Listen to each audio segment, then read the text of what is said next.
Tevin Farmer after his last fight. Got caught quick with a right. Grabe ang karma na inabot ng former champion. Sobrang angas sa face-off.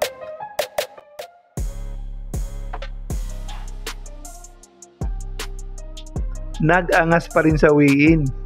Ang resulta, knockout ang inabot sa round 1. Sagupaan ng kapwa Amerikano, lightweight title contender at undefeated na si Floyd Schofield haharapin ng former IBF Super Featherweight champion na si Tevin Farmer.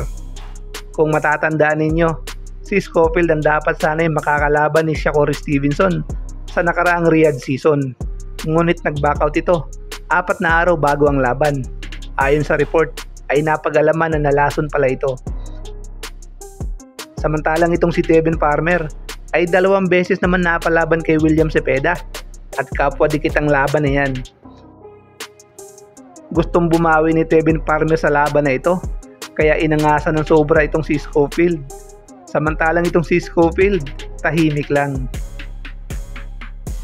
Pagdating sa laban ay maganda naman ang panimula ng 2 boksingero. Parehong maingat sa kanilang mga galaw.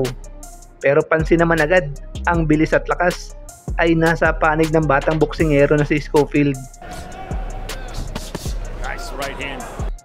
Sa boxing ay may kasabihan na ang isang suntok ay pwedeng magpabago ng laban. Isang quick right hand ang nagpabagsak agad sa former champion. Tevin Farmer after his last fight. Got caught quick with a right.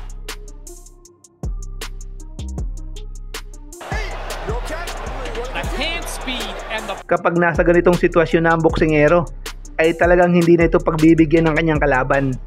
Dito ay going for the kill na itong si Schofield.